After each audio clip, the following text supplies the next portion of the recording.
Welcome back to the Matter of Facts podcast on the Prepper Broadcasting Network. We talk prepping, guns, and politics every week on iTunes, Stitcher, and Spotify. Go check out our content at mwfpodcast.com on Facebook or Instagram. You can support us via Patreon or by checking out our affiliate partners. I'm your host, Phil Rabalais. Andrew and Nick are on the other side of the mic, and here's your show.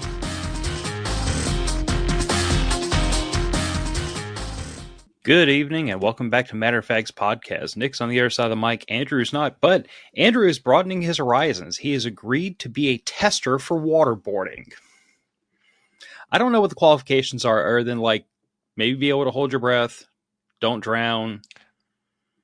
I would think being able to hold your breath a long time would be a disqualifier. It would make the test last longer. That might be a thing. Although, not that I've ever done it before, but I have it on good authority from people that are very proficient in waterboarding that if you're really good at what you do, you make sure you pour the water up the nostrils so they keep their mouth shut as long as they want. It's going to go where it's going to go. That's fair. Yeah, and that is how the show got demonetized forever, because I'm handing out free advice on how to waterboard people. Don't do that, by the way. Don't waterboard people. Use diesel, then it's not waterboarding. Pretty sure... Yeah, pretty sure that's an entirely new war crime right there. Good job, Phil. You're doing Canada proud.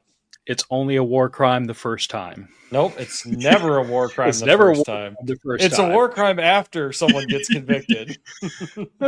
Geneva Conventions, Geneva Suggestions. I mean, I'm a civilian, so... Yeah, I've never been a signatory, so...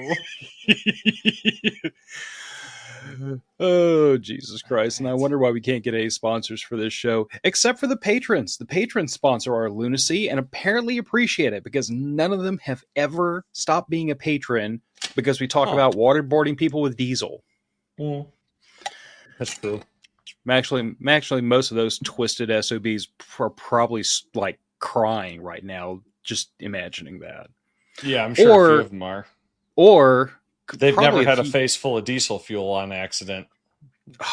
Okay, if they have, they're definitely laughing because that shit sucks. So since you brought this up, I'm pretty sure at some point I told you that one of the jobs I had working way through college, I was working out on active flight lines. Yeah. Fueling and towing, working at an FBO. Well, we had at the time the contract for Acadian Air Medical. So we had, their King Air 200s landing on us all the time for transports, and we had their helicopters, their EC-135s, 145s. They would land, we'd fuel them, and they'd take back off. Well, for those of you who have never fueled one of those little helicopters, see, there's this funny little thing where some psychotic bastard designed that fuel tank to where if you try to put fuel into it too fast, it glugs, and since the fuel neck is pointed upwards on a 45-degree angle, when it glugs, it ejects fuel straight up into the air. And directly It's a great design. Oh, it gets better. See, where it shoots the fuel is about head high, right in the direction of where you would be standing if you were, fueling the SOB. And that's what happened one evening while they were hot refueling. They idled the engine down. They stopped the blades, but they left the engine running because they need to hurry up, get fuel, and get out of there. So I'm in a hurry. And I'm in the dark, and I'm on a flight line holding a flashlight in my teeth, thank God wearing safety goggles, pouring fuel into this friggin' thing, and I heard, which was the last noise I ever wanted to hear, and then next thing I know, I have a face full of jet egg. Yeah. Yeah, from top of my head, thank God no beard, but from top of my head to about here, and it gets around my safety. I was wearing safety glasses, not goggles. Well, it got in my eyes.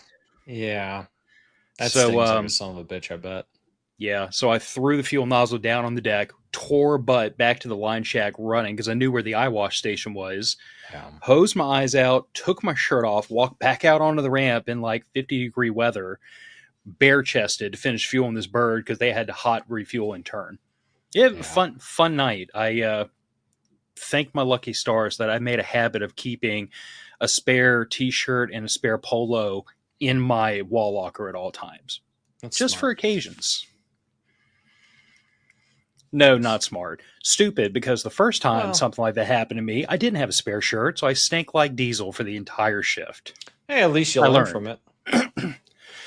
Well, when none of your buddies want to sit next to you because you smell like a diesel truck, it's just kind of a thing.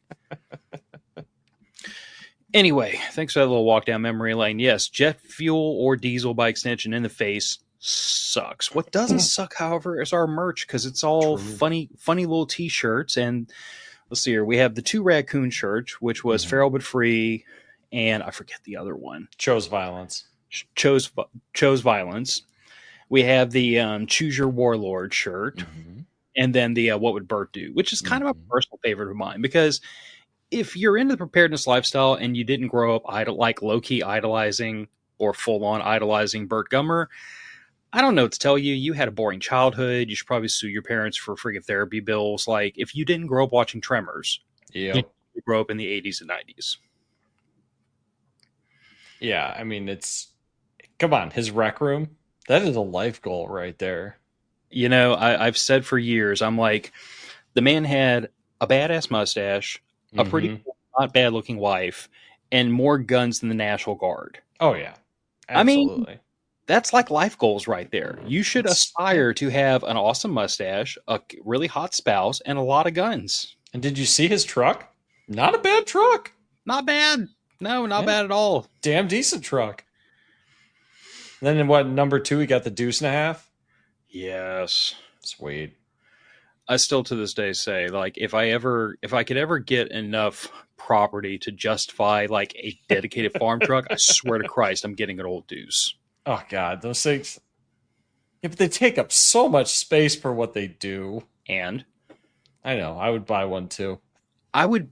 Okay, but for the sake of nostalgia, see, you have to understand. I was born in 1982. I was enlisted from 2000 2006. So, carry handle AR-15s, PVS 7s, and deuce and a halves is like those peak. 3 things right there is just peak Phil in his teens and 20s.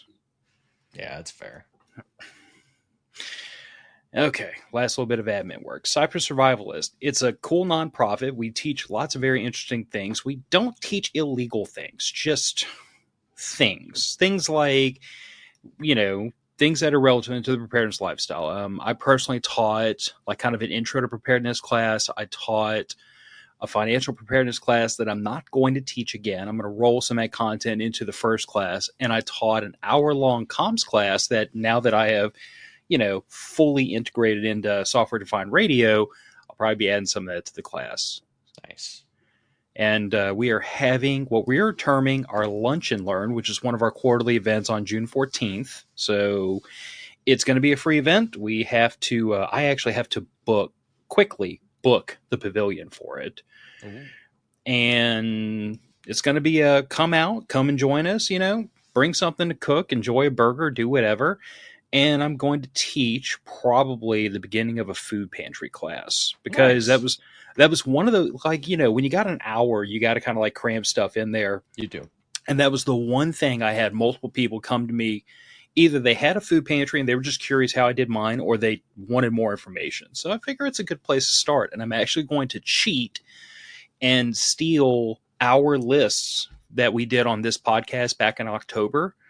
I'm stealing those to kind of like front load the conversation of like, hey, if you want what did we say it was? It was 1 week. No, it was 2 weeks of food for one person and 2 weeks of water. As dirt cheap as you could get it. Yeah. And if I remember right, I was like right around 100. I was under $110. And I think we were all under $100 or right about in there. I thought the highest one was like 130. But I mean, regardless, it was a very reasonable amount of money to spend to have 2 weeks of food and water. And it wasn't like anything unattainable. I think the rules of engagement I set for that exercise were YouTube feed was cut. That was probably because of the waterboarding. Oh, for God's sakes. That's fine. Okay, well, for any of you who are not, who cares? For any of you who are still watching this, and if anybody's listening to this on audio, because we also got nuked off of Facebook, we also streamed to Rumble. And the only thing about Rumble that's kind of a drag is that when you comment on Rumble, I can't see it immediately because the API doesn't bring those comments back and forth to StreamYard. But Rumble was very, very pro-freedom, and I can talk about spicy things without upsetting the Alphabet Mafia. So there's that. So, like I was saying, Lunch and Learn will be fun. Honestly, I'm looking forward to just like a nice low-key thing where it's not us preaching to everybody for like hours on end, and it's going to be a two-way range for that. Nice. That's great. You know, I know we talked about that being like what's the cheapest you could get 2 weeks of food just to get yourself started. But I think one thing maybe to bring up in the pantry discussion is what I always tell people is that what I want you to do is make your normal grocery list. Make your normal grocery list. Yep. And then take that grocery list and see if you can't find shelf-stable versions of whatever that's on there. So fresh vegetables and fresh fruit, okay. Your extra that you're buying is going to be canned of that. Yep. You know, and canned chicken, canned tuna fish. Mm-hmm. I know that Vienna sausages and Spam are like the most processed, nasty, it's like buttholes and lips off the floor that they grind up. But yeah, like my point of view is like at the moment you start facing down starvation, anything's better than nothing. Right. And that was one of the things that I was surprised because I never specifically said like, hey, make sure you have protein, make sure you have this, that, or the other. I can't remember. I think it was you actually that had like more vegetables and stuff like that because you were concerned about vitamin deficiencies. Mm-hmm. I was all in on like just raw calories and protein because I'm looking at it from the perspective of like it's 2 weeks. You're going to be working. You're going to be busting your butt. It's going to be hot outside. It's like post-hurricane type of activities where I'm going to be hauling brush and killing myself. So I need lots of protein. I need lots of calories to keep going. Absolutely do. And you were looking at it more from the perspective of like balance, which was fine. I mean, there was no wrong way to do that. Have you ever been impacted by a vitamin deficiency health-wise? No. And one of the things I actually put into this class I'm developing was I actually brought up the issue of vitamin deficiency. I did some research into like what was the time span that vitamin deficiency usually kicks in. And for most vitamin deficiencies, it's more than 2 weeks. So in the short term, not a big deal. But the thing I put in there was I'm like, go get a bottle of multivitamins. Absolutely. Add that to your preps. That's not like a cure-all, but now you don't have to worry too much about vitamin deficiencies because you're pumping yourself full of them. True. And the other big thing that you get out of fruits and vegetables is dietary fiber. Like, I don't do dietary fiber. Well, yeah, but still, you need some. No, you don't. Eat more meat. It'll come out in the end. Well, yes. But like if your body is used to certain nutrients, which we eat fruits and vegetables a lot in my house, you want to keep that stuff in balance as much as you can in an emergency situation because you're already going to be uncomfortable. Nick. Yeah. It'll come out in the end. That was like the most perfect layup and you just missed it. Okay. Like I said, I am the disappointer of Phil. Just you wait. The disappointment is only going to increase. Rachel, I'm not mad at you. I am on a high protein, high fat diet. So like I do vegetables on occasion, but like I always prioritize like fats and meats. Nothing wrong with that. That's just me. So like we all have different dietary needs. I mean, we're all built differently. But I guess that's kind of a good point, though, since you brought up like stocking the things that you actually eat.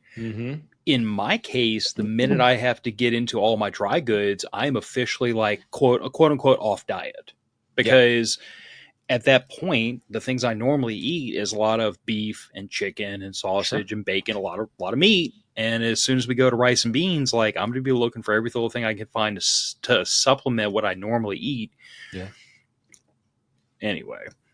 Well, the idea is just to keep you from having to go into any additional discomfort on top of whatever the situation is causing is really what I was shooting for there. Try to get as holistic a balance as possible. Like, I normally am not a Vienna sausage person. I mean, I eat corned beef hash pretty much every morning for breakfast with a couple eggs and some toast. So, powdered eggs, stuff like that, you can supplement in. Corned beef hash is shelf stable in a can. That's pretty easy for me, at least for starting my day normally. As long as I've got a heat source and a piece of cast iron, we're solid.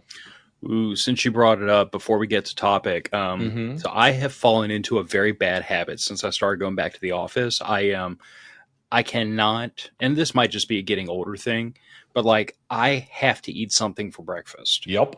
I didn't used to. I would just cruise all the way till lunch on coffee, and I was fine with that. But now I try to do that. My stomach and my blood sugar gets grumpy with me. So I got into the habit of just like bringing like a little stack of just crackers, saltines, Sure. something in my stomach to get me through until my big meal lunch. Yeah. And then it occurred to me the other day, I'm like, okay, dumbass. Here we are struggling with our weight again, Mm-hmm. and crackers are nothing but freaking carbs. And we all know your body converts carbs into sugar, and that's not a good thing. So, like, what I really need to do is to get back to what I used to do, which was eggs and a meat Yeah. for my breakfast brunch. So last Fantastic. weekend I meal prepped. I took I had a pound and a half of sirloin steak, Ooh. cubed that up real small, and I think 8 eggs. And I Yeah. made a big old thing of scrambled eggs. I tossed a whole bunch of like a pound and a half of sirloin. It was probably like a pound and a quarter after I got the gristle and everything cut out of it. Yeah. But I made a huge thing of steak and eggs. And then throughout the week, every night, I'd meal prep so much of that for breakfast the next day. And that's what I've eaten for breakfast the whole week. Not Nice. only are all my coworkers jealous as hell because I'm sitting here at my cube eating steak and eggs every morning, but I haven't been hungry. I haven't had, Mm-hmm. haven't like it's been great. And I thought I was telling my wife, I'm like, this is what I need to get back to. I, Meat and eggs has got to stay a regular part of my diet because I feel so much better when I stick Well, to you've that. got stable long term energy for the early and middle of the day, and then you're not as hungry at lunch. So you smaller, more quality nutrition meals is going to do you a lot better than any amount of snacking or anything else is going to. Yeah, and Garrick, if memory serves me, I think you're in your mid 30s. I got a couple of years on you. Mm. I will just say that like I was pretty okay just skipping breakfast brunch all the way until lunchtime. Mm-hmm. Right, and I know it is the biggest trope, but until I hit 40, something happened when I hit 40. Hair started growing in funny places, and my voice changed, and the whole 9 yards. But like something started changing, and now I'm noticing, and I'm trying to be respectful and kind to my body, and be like, okay, things hurt a little more than they used to. I might need to do a little bit of introspective thinking about how to manage this thing. But one Absolutely. of the things I've got to get back to is just I got to get back to the diet. Yeah.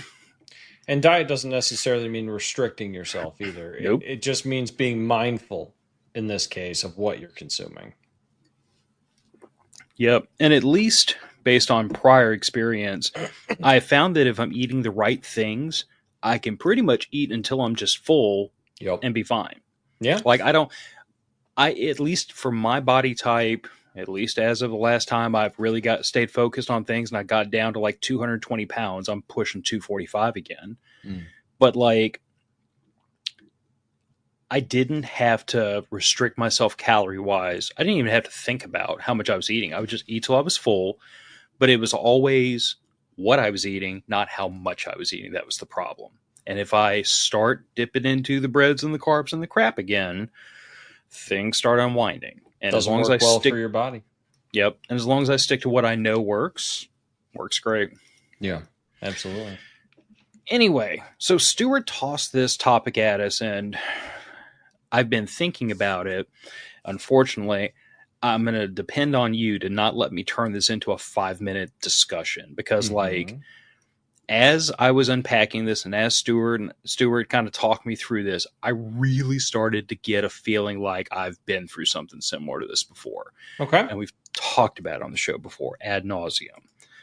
So, for anybody who's not aware, the Iberian Peninsula, and I had no freaking clue where it was or what was going on before Stuart turned me on to it. Think Spain, Portugal, for those of you who are not familiar. Yes, Spain, Portugal, apparently the power grid for the entire freaking country shut down for about 18 hours. It did.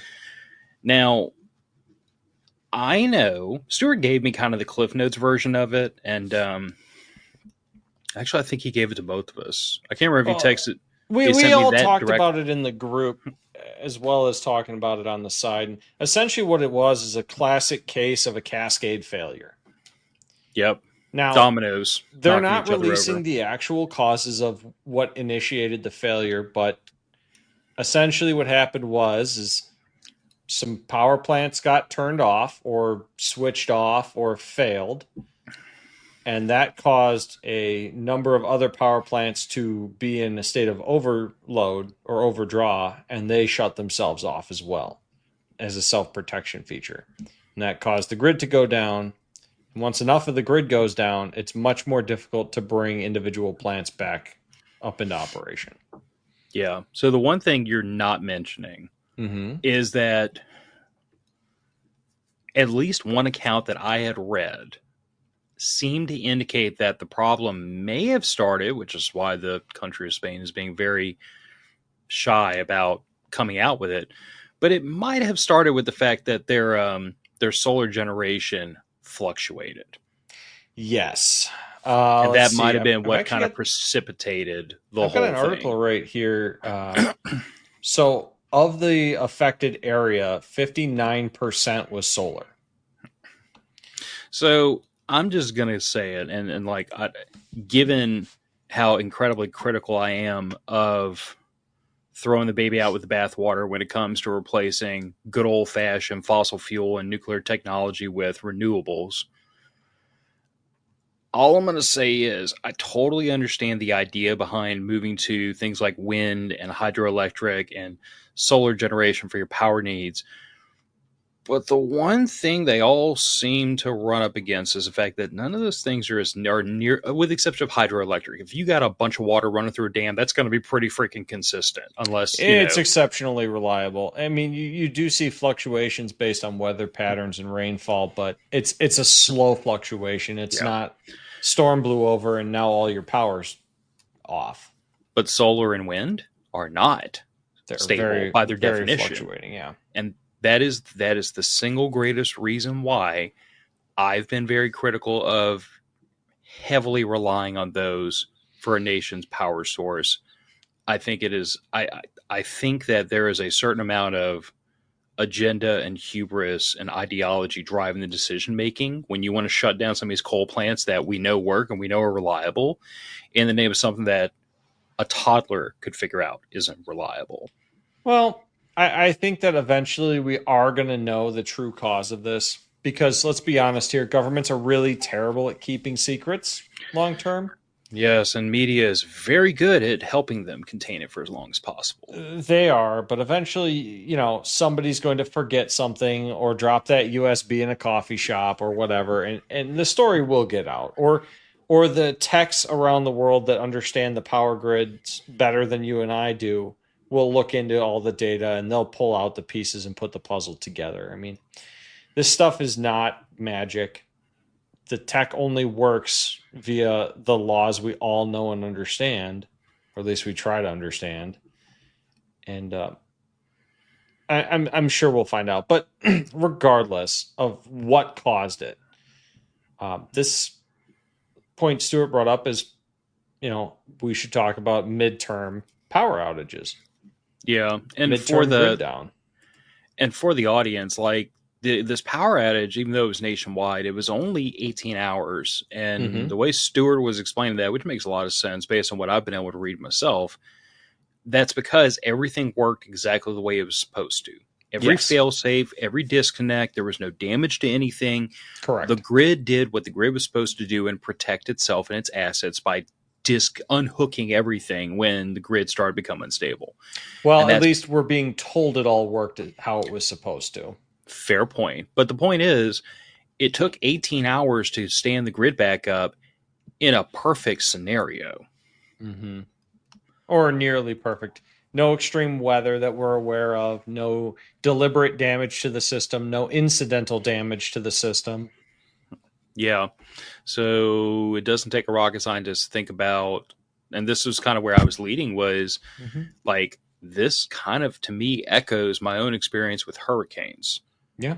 When a good sized Cat 4, Cat 5, like rips through and wipes out 7 zip codes, and you're going to be out of power for, I don't know, 5 to 15 days. Right. And that was what that was where my mind started going when I started thinking about this. I'm like, okay, let's say you had severe damage to the grid, you had transformers pop, you had, a substation catch fire, you had something serious, and it wasn't 18 hours to get the power back on, but it was 5 to 15 days, just like what we deal with down here. Yeah. I mean, this is one of the things I wanted to bring up, why I added the banner on the end there that I wrote, setting the terms. How long are we talking about? Are we talking about just 5 to 15 days? Are we talking about sub 30 days? What do you So, want to target as the goal here? so I think we do both. Okay. I think we talk about that 15 days or less, Okay. and then we talk 15 days or more, because I'm going to go out on a limb and assume that after 15 days, as well prepared as you are to weather a substantial grid down scenario based on like blizzards or ice storms or whatever else, I'm betting after 15 days you're out of fuel. Nope. Play along, Nick. I've got about 4 weeks of 1 hour on, 4 hours off propane. Okay. The average person will be Yeah, out but yes, in you're correct. 15 Yeah. hours, much less 15 days. True. Yeah, especially the people that are running it all that are going to run it constant to keep their house warm or whatever. I built my backup power to handle the worst case scenario in my area plus a 2-week cushion. And the reason why I did that is because I know for a fact I am never going to have all of those propane cylinders at 100%. I'm not, because Highly unlikely. every month or every quarter, however you set your maintenance cycle, you're going to run that generator for a little bit to keep the oil flowing and everything, keep the battery topped off on the keyed start, whatever you're going to do. You're going to use it to run your welder or whatever. You're never going to have all your tanks at 100%. No, So that's why I built that cushion. highly in. plausible. Yeah, because I could have a tank. I don't have a way to know how full the tanks are, other than to pick them up and kind of feel how full it is. Because my tanks don't have fuel gauges like on the back of a forklift does. What about that old trick that I saw someplace that like you pour hot water on the outside of the tank and then wherever the frost line is where... That's what somebody had told me one time. I've never heard of that. I mean, not like you don't want to dunk the stupid thing in scalding hot water. No, Obviously, no, that's no. a bad idea. But you pour hot water on the outside, Yeah. and apparently, like wherever you will be able to see, where the line where the liquid propane is. I've always just done it by the old knocking for a stud method. Once you hear the sound change, you found the level of the propane, and you know about how much it is on the full tank. You know where you are on the other one, so you got a kind of an eyeballer there. But that makes sense. I think we need to add a third category there, Phil, but not really address sub 3 days. Okay. Sub 3 days seems reasonable. Less than 3 days, unless you are in the middle of, say, like polar vortex conditions, your house is probably going to stay livable. Mm-hmm. Like you're not going to be freezing to death, most likely. I mean, if you're up in Alaska, sorry, it gets real fucking cold there. Have something sorted out to heat your house, but or if you're down here in South Louisiana, it's August. Yeah, it's 95 degrees and 200% relative humidity. I mean, you won't freeze to death. You won't freeze to death, but you just might cook. You will cook. That's why we're also brown down here, because we're simmering. That'll do it. So I would say, short term, let's not worry too much about that. 3 days and less. So let's set that first category, say, anytime after the first 72 hours to 15 days, and then 15 to 30. That seems reasonable. All right. So like I said, I mean, that 3 days to 15 days fits really comfortably within the scenario of like a major hurricane being like a 4 to a 5 ice storm or blizzard.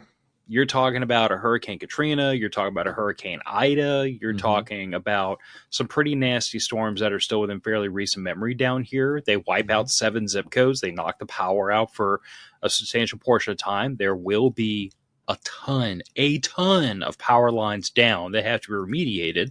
Yep. And you can't start the remediation effort until the winds die down, because you got guys in bucket trucks up in the air. Yeah, and there is a maximum wind shear those things can operate in. Yeah. So the rule of thumb down here, and it is a rule of thumb, I get that. But the rule of thumb down here is that once the wind speed hits about 80 miles an hour, you're going to start you'll start losing branches out of trees well below 80 miles an hour. Oh, yeah. But at 80 miles an hour, you will have branches. whole trees coming down. Mm-hmm. Like sycamores, oaks, like the 3 trees that squashed me for Ida. One was a sycamore and 2 were oaks. And they didn't like they didn't break mid beam like a pine tree would. Mm-hmm. They just laid over, and the roots just pulled up out of the soil because Well, a of lot how of your wet it trees, was. a lot of your trees have real shallow root systems there because they don't need to go deep to hit the water. Yeah, and the bigger problem, like fortunately, the one house killer we had on this property was a huge old pine tree, and we got Yeah, that thing cut down years and years ago. But I mean, nice. that tree was big enough I couldn't wrap my arms around it, Ooh, and that's I a God problem. only knows how tall it was. It was big enough, like the old thing where like you shoot an azimuth at 45 degrees, and then from where you're standing to the base is like same Yeah, distance it is tall. I did that, and that tree was able to literally saw my house in half if it had fallen just right. yeah. And it was Mm. gigantic. So yeah, that one came down. The oak trees really just, I mean, like it busted a hole in the roof. It glanced off the siding. I mean, it did some damage, but it wasn't severe. Yeah, that's But fortunate. that is like the situation we deal with post hurricane, is that it takes X amount of time to get power restored. And the problem there is not like it was here, where it was get the power plant spool back up and bring the grid back online slowly. Here, it's more of a, the power plants are usually after a hurricane, they're still running. The problem is transmission, Yeah. which It, to the end consumer doesn't mean much because it's still my lights aren't on. But that's the critical difference here. well, and you could get a situation, say, if you had a nasty storm in an area like the Iberian Peninsula where you have a majority, say, wind and solar. If you have really high winds, that can damage your wind production, and now your generation system is down. If they get a Yeah. nasty hailstorm across a lot of those big solar fields, now you're not just flipping a generator back on or reconnecting transmission lines. You have to rebuild the entire generation system. Mm-hmm. So you could be fairly easily losing a considerable portion of the grid in at least a localized area. Yeah. So I guess from my perspective, since you know me, I don't like to get drawn into like the how can the state or how can the country fix this problem, because that Mm-hmm. doesn't help us as individuals. No, But as an individual, I think you and I are probably sitting on like the proper implements. Like I think obviously I so. don't have 4 weeks worth of power generation on standby. What I do Sure. have is a 5K generator and I think at last count 25 gallons of fuel, Okay. which will keep me going for a good long while. And my bigger concern for my uses or from my personal scenario is really hurricanes. So it's Right. like keeping a couple window units running, keeping the house a livable temperature, keeping the food from spoiling in the fridge and the freezer. Like those are all things that 5K, if I cycle it on and off, I can manage pretty well for a period of time. I can And keep the house how cool much enough. fuel per hour does it go through? So that is an open-ended question, because the last time I ran this thing after Ida, I had a severely pissed off carburetor that has since been replaced, So it was and it would over-consuming, likely. I had to run the choke halfway on to keep it running. Huh. Yeah, I told you, a very angry carburetor. Apparently, what That is happened was angry. it had those little foam air filters, and it sucked one of those into it. That's why I don't And like the that, foam air filters. yeah, I know. But on the upside, it got treated to a brand new carburetor, brand new air filter, fuel filter, spark plug, oil change. It's been given some TLC, and it Good. runs beautifully now without the choke running. But even with the choke halfway on, so you can call that like worst case scenario for fuel consumption. I Right. mean, it took about 4 to 4.5 gallons to fill the tank. It run that about 12 hours straight Okay. without stopping, and that was running a fridge, a chest freezer, a So a window third air of a conditioning gallon an hour unit, roundabout. and we were intermittently running like coffee pots. And I mean, we leaned on that Coffee generator pots pretty hard. are energy hogs. Well, yeah, but we had a 5K to run a fridge, a freezer, and a Yeah. window unit. We had plenty of extra.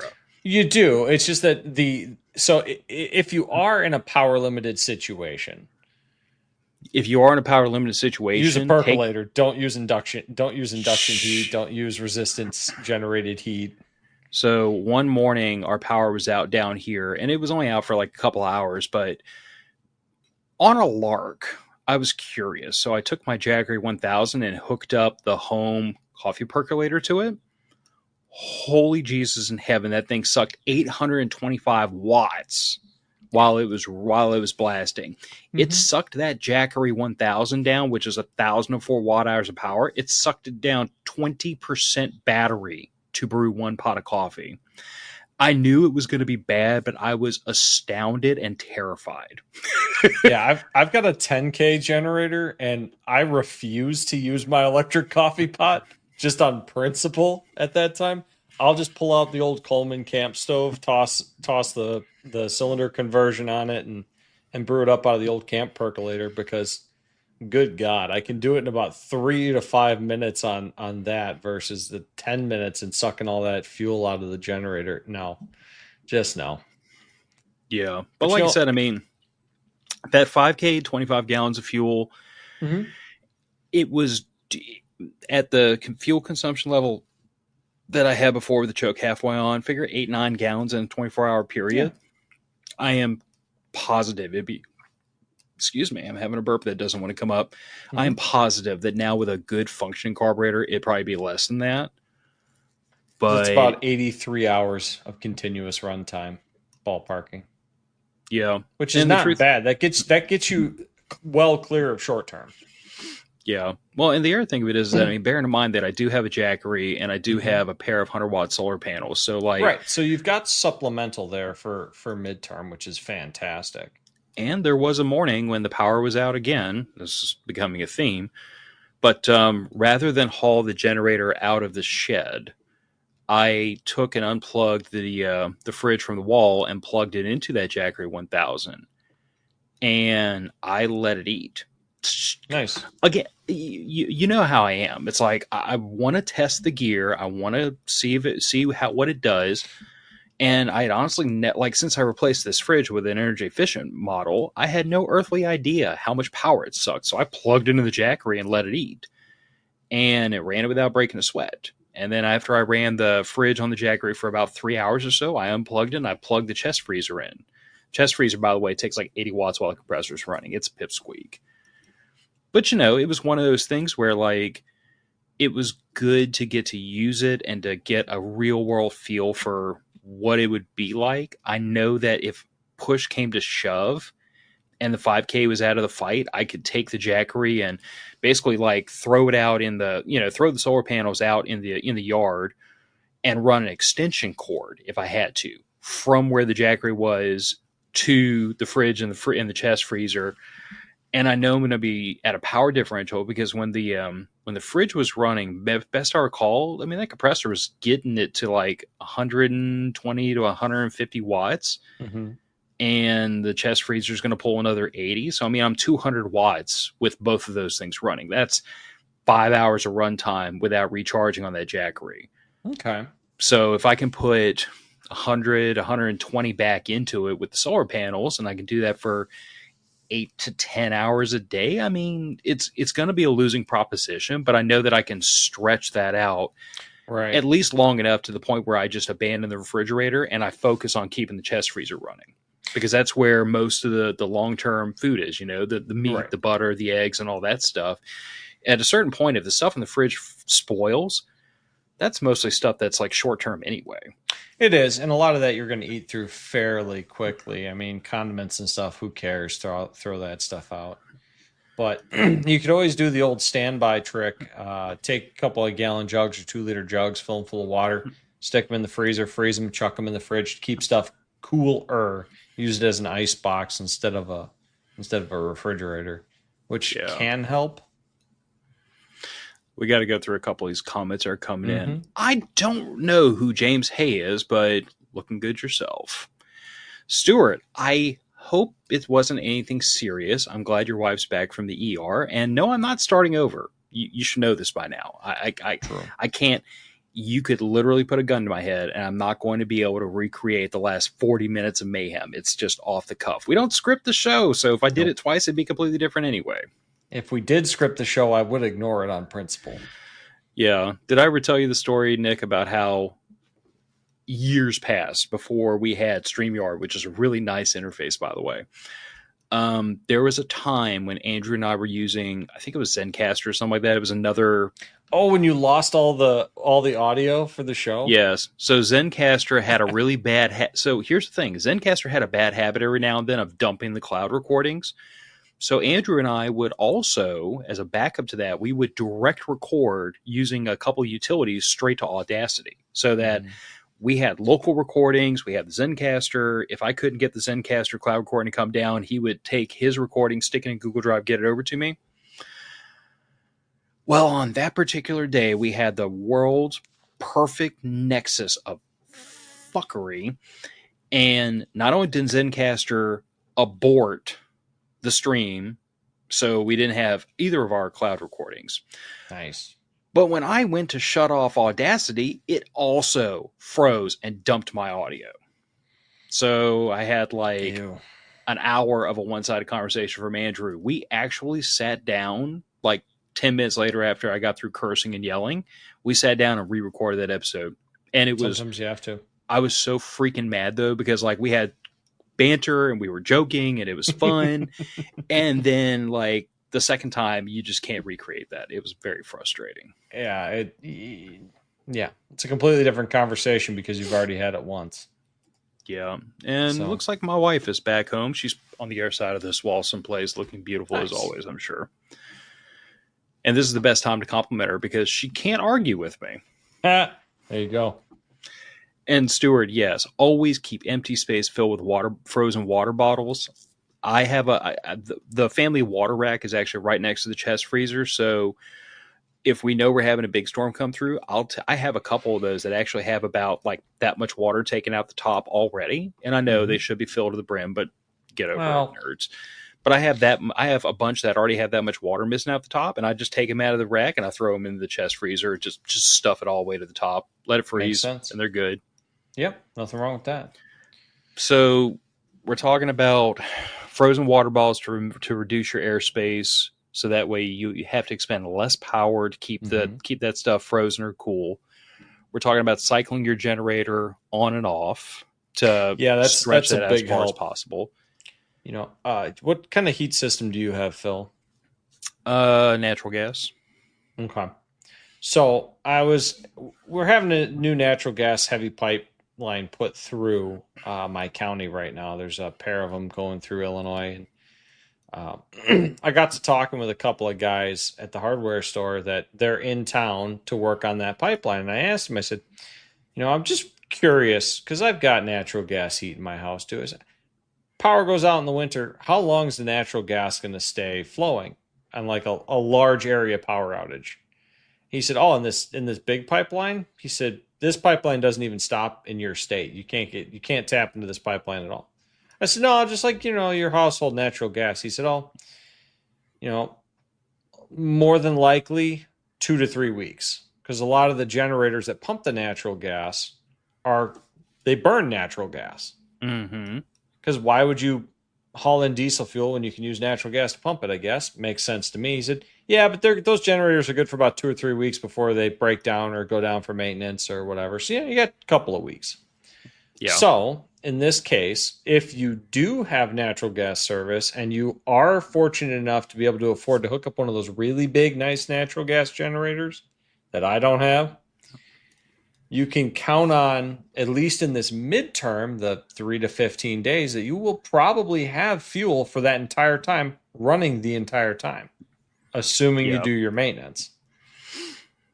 Yeah. And then, in the absence of a gas generator or in the absence of a natural gas generator, I mean, I would never advocate for a Jacker 1000, like what I have on that shelf back there, as your primary backup power source for a home, because it is woefully undersized for that use. It is. And it is also like the PV input circuit caps out at 100, and I think the highest I've ever seen it was 140 watts. And that was like perfect sun, blue sky, panels aimed directly into the sun. And I couldn't maintain it. That was like the Hail Mary into the end zone type of thing. So, on an average day with those two panels, you're doing 100, 120 watts. If it's overcast or if it's cloudy, you're screwed. But like, it's just a situation where like, if you're going to depend on solar as a backup power source, you either need a much larger off the shelf solar generator like this, and you need a lot, not like stupid amounts, but I'd say 400 to 800 watts worth of friggin' panels, if we're really being honest, because it's not about, oh, I've got 8 to 12 hours to friggin' like, get sun into this thing. It's like, no. If you've got 2 or 3 hours of good sun and then it's going to be cloudy the rest of the day, you got 2 or 3 hours. So you better over panel the crap out of it up to the point where you end up breaking something.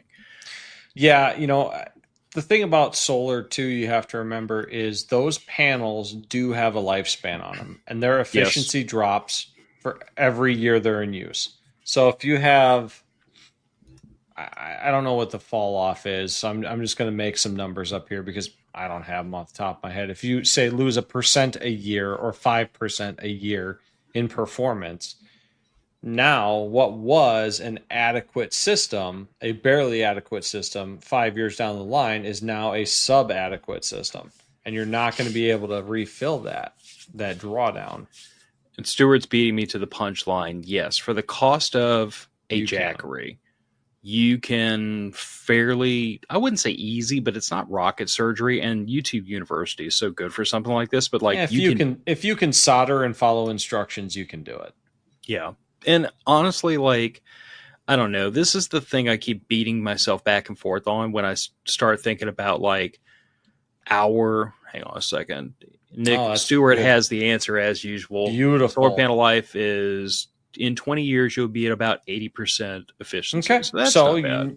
That's really not as bad as I thought. And maybe they have improved since I last looked at them, and that's probably true. I mean, Stuart knows a lot about electronics. He's a big gearhead. That's 1% a year. So you were okay. So 1% a year. That's not bad then. So realistically, so if you say you do your 400 watts, you lose 20%. So you're at like what 320 watts after 20 years. 80% of 400, you said? Yeah, it should be like about 320. Because it'd be 20 watts out of every 100. Yeah, you're right. Yeah. My math wasn't mathing for some reason, but you're right. That's all right. You're almost out of coffee for the day anyway.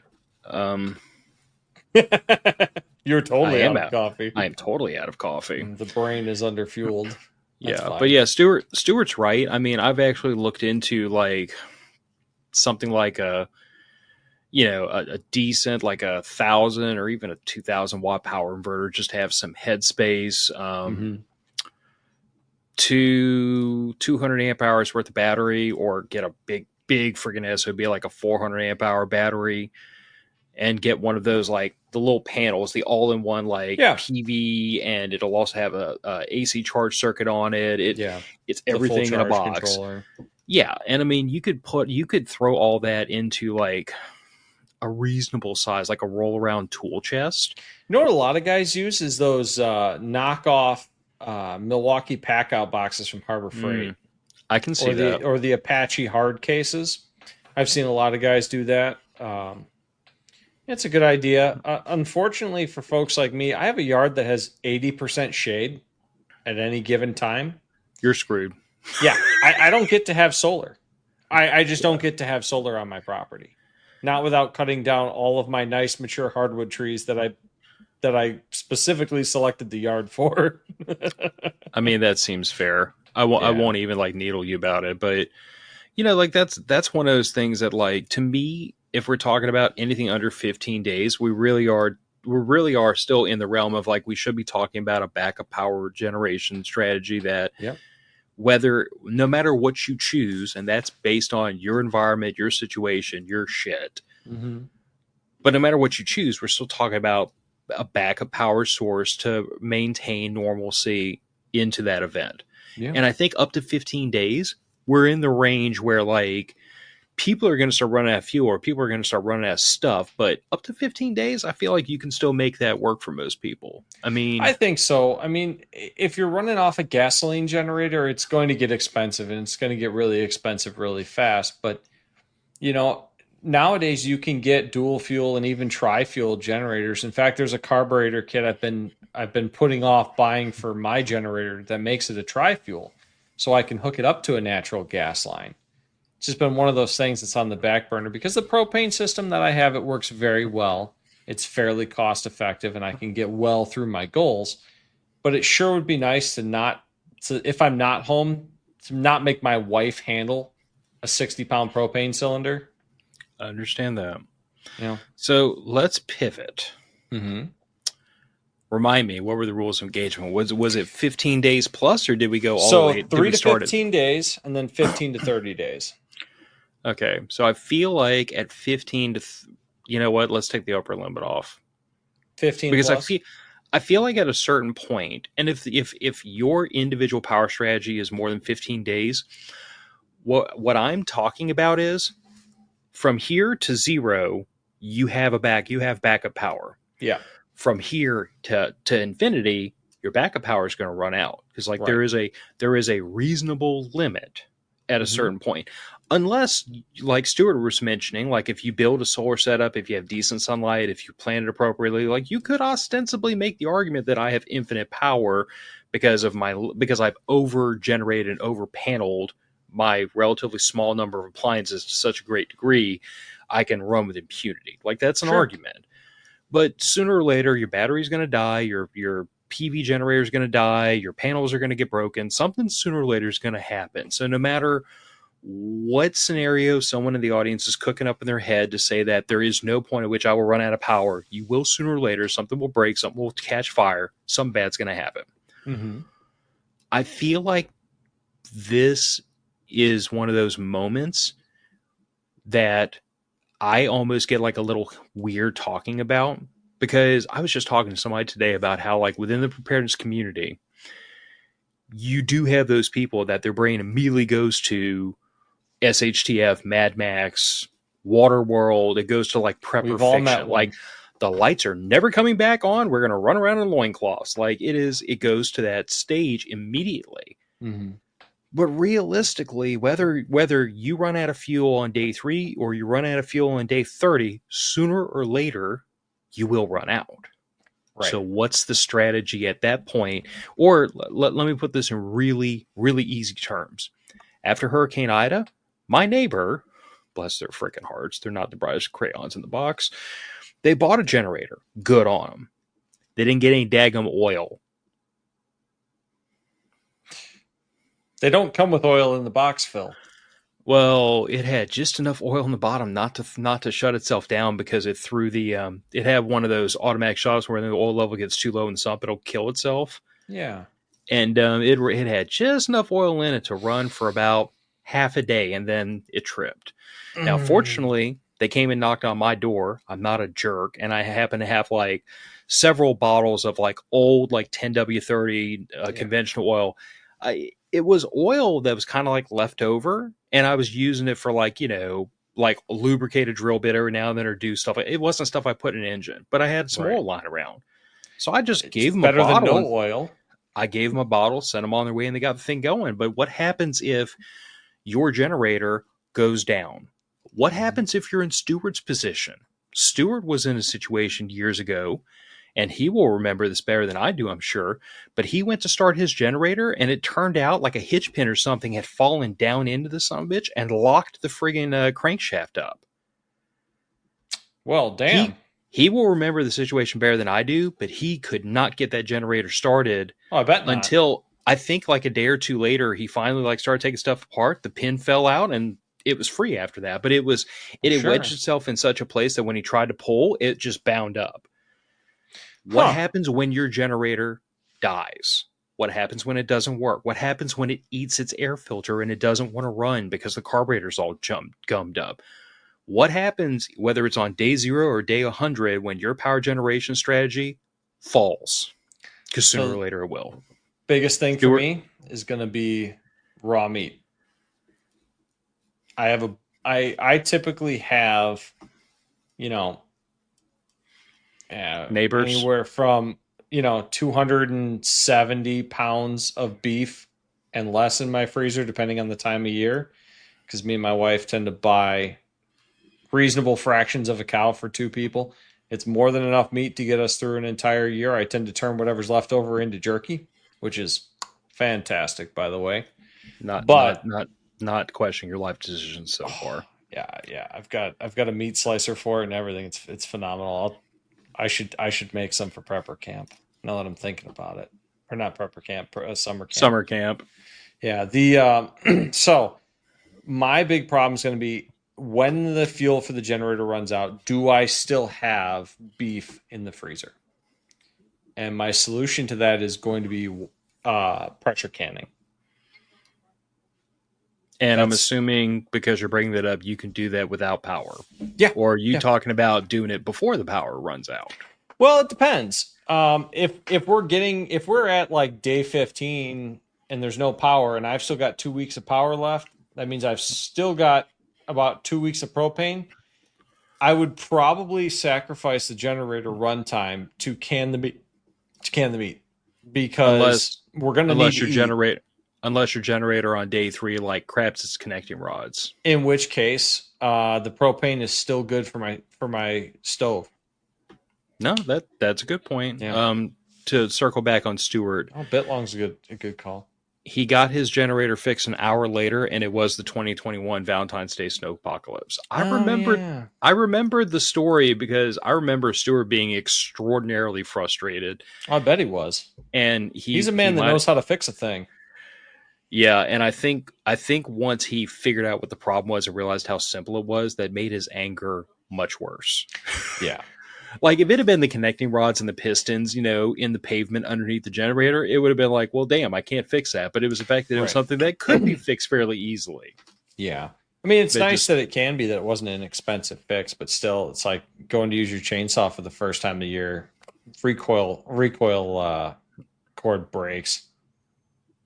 yeah, It's that's when you always the sacrifice first time you use it for a shoestring. year. Yep, exactly. But you know, biggest problem, like I said, we're gonna have is there could be 200 pounds of beef in my freezer, and you're not gonna eat that in 15 days.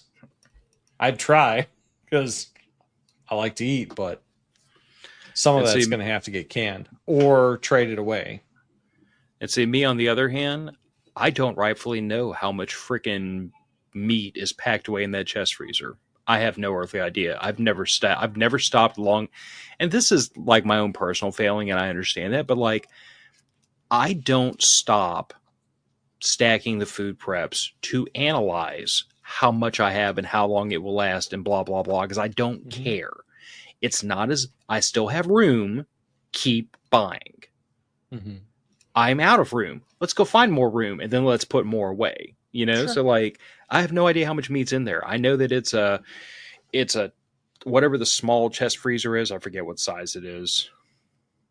Well, they make a wide variety of sizes, I but I know the smaller ones you can fit about one deer in. Well, I know that this thing fit a quarter beef and was not even half full. Probably like 3 or 4 cubic feet. Feels like it might be bigger than that. I don't know. It Because doesn't matter. I've got a full size, and I think it's 10 cubic feet. Regardless of how many cubic feet are in there, because I don't remember, I know that I flat pack my ground beef, which is probably the biggest thing that's in there. And I mean, the last time I had to dig around in there had to have been like 40 or 45 of those packs of ground beef, plus steak, plus chicken, plus everything else that's stuffed in there.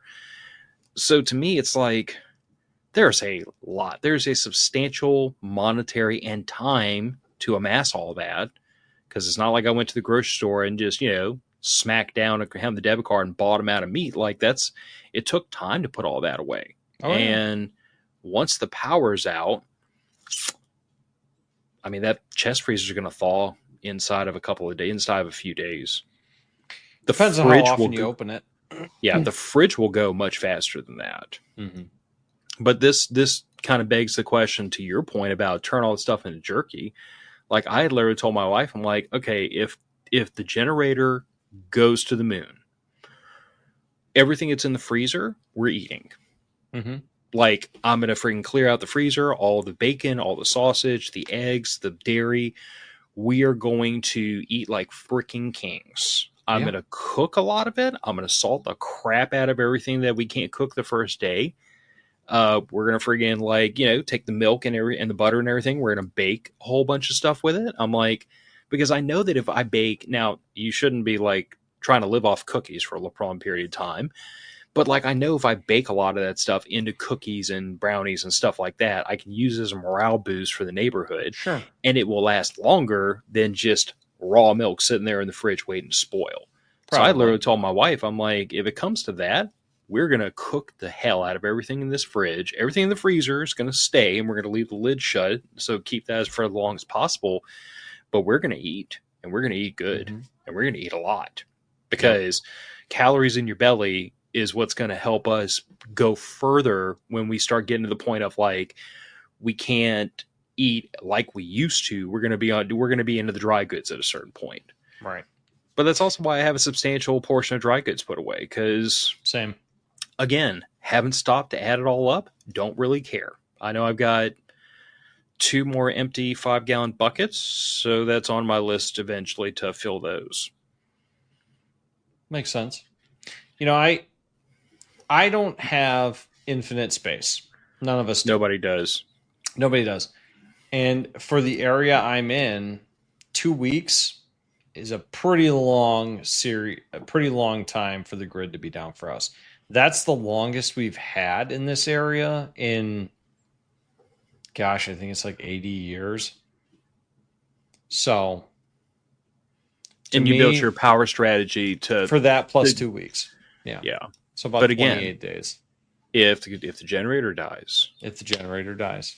Now, I'm fortunate enough to live in a neighborhood where I would say, oh, geez, I knew the actual answer at one point, but it's over 70% of the houses have the fixed in place Generacs.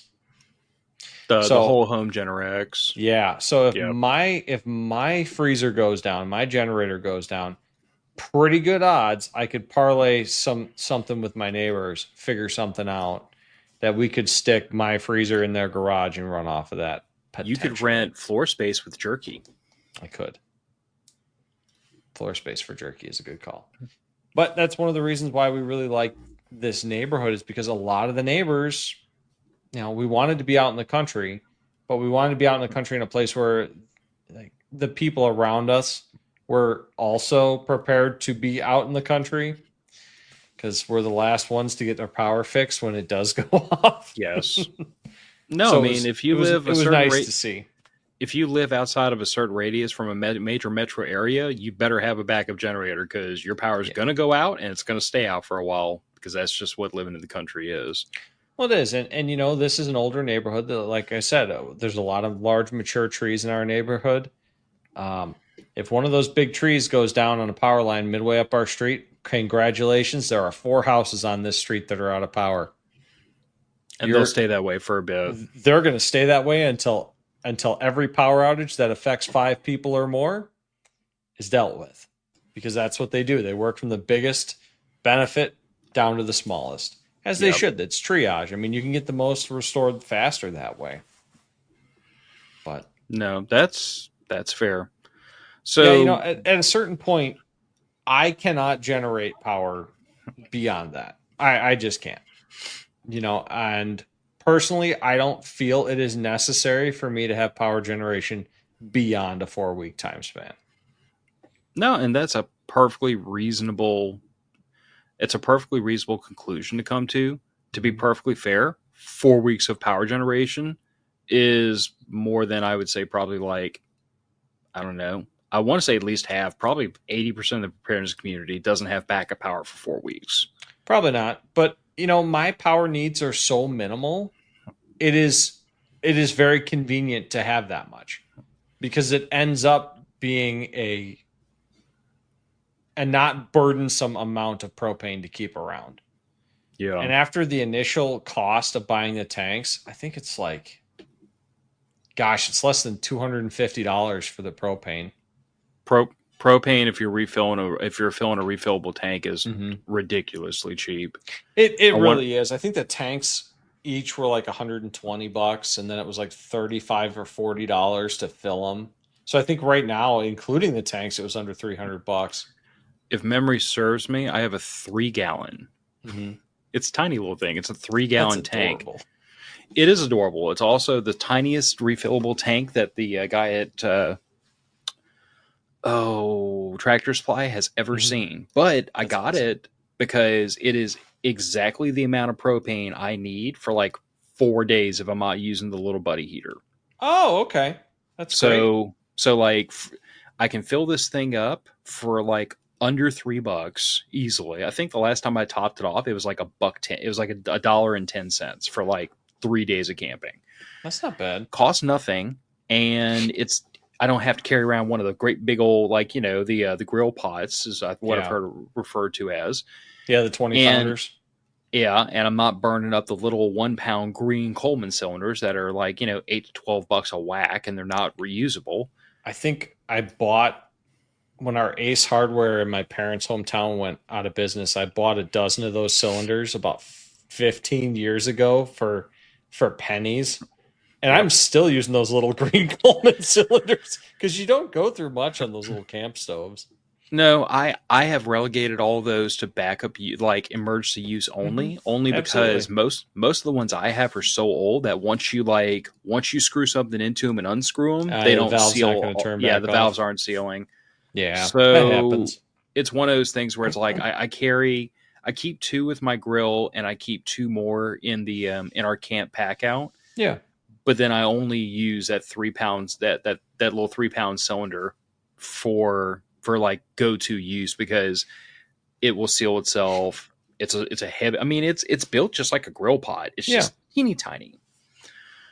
But in any case, no, I mean, I don't see anything wrong with you saying that I don't need power beyond 2 weeks. I guess to me, like, I think of it as anytime we start talking about these really far-fetched, admittedly low likelihood scenarios of like the power is going to be out for so long that everything is going to go down, I think at that point, the only thing that I can think of to tell people is like kind of the same conclusion you and I came to is we have to salvage everything we can. And start your salvage a little bit early if you have to. Oh, yeah. Definitely don't be waiting until like the generator sputtering to suddenly make that decision. One of the reasons why we bought the house we bought is I have a naturally aspirated fireplace with heatilators. Now, I don't know if you know what that is. It's essentially you've got your fireplace box with your chimney coming out the top of it. Mm-hmm. But on either side of that, there is an air channel that pulls air in at the floor level of the fireplace and brings air up alongside the firebox and out into the house. It's one of the old school ways of making a much more efficient thermally fireplace in the classic style where you've got the open mantle and everything like that. That's one of the reasons why we really like this house. That fireplace with just a moderate fire, not an aggressively burning fire in there, kept my house at 72 degrees when it was like 20-25 outside without the heater running at all. That's not bad. I mean, no, down and it here cuts my generator load in half because it's the boiler's right next to me. It's a 223. It's a 220 pump, so draws a lot of power to push that water. Me, on the other hand, like keeping warm is not usually my foremost concern. No, it's keeping the house livable. Yeah, although keeping it cool enough that you don't cook. I mean, it did snow 10 inches down here this year. This past year, so it's always possible that you can get those freak weather events like that. But that is a freak weather event. Let's be clear. Yeah. I mean, like us having 110 degree days does happen here. It happens pretty regularly. It happens every summer, but it doesn't happen for weeks at a time. Usually, no. We just call that summer. Right. That is your entire summer. Or like my wife refers to it, the time of year where you can't tell where your body ends and the atmosphere begins. It has become soup. Yes. So is there anything else to toss into this before we break up for the evening? I've got I have a couple of SDRs Ooh. and a laptop right here that's been charging. I've actually been playing with AirSpy SDR Sharp for most of the afternoon, getting some things programmed into it. Nice. Because I am going to go satellite hunting tonight and see if I can pull down a half decent image from NOAA 19 at about 10:15 tonight when it flies overhead. That'll be cool. Hopefully So, you can get it to happen. if I can get a half decent, if I can get any kind of a decent image out of it, I'll put it on our social media on the Instagram, Nice. just so that everybody can marvel at what a freaking phenomenal proof of concept, man. dork it's I proof am. Of concept. Yeah. Well, I mean, you know, we talked about SDR a couple of episodes ago and like the various things you can do with it, which I thought was pretty interesting. I think everybody else mostly just thought I was a nerd, but the ability to use it to get off-grid satellite imagery for weather purposes is interesting. Although it is worth pointing out, I found out recently that NOAA is actually they're decommissioning NOAA 15, 18, and 19, the last three satellites that use APT technology. Huh. So will you be able to then use that in the future, or will you have to reconfigure your setup? So that is an open-ended question, because several people have asked NOAA, and NOAA so far is saying that they don't have any plans to like drop the satellites down or turn the transmitters off. They're just not supporting it anymore. So they're going to stay up there basically unsupervised until they eventually crash out, burn up, blow up, or whatever happens to them. I mean, that's fail. That's what happened to most of the other NOAA satellites, is because I think they only had each one only had like a 10-year design life, and NOAA 19 is the newest one. It's already past that. Okay. So hard to say. Now there are other NOAA weather satellites, and they are still being supported, but they are much newer, and they're not using the old VHF transmitters and APT technology. They're using I want to say it was L-band.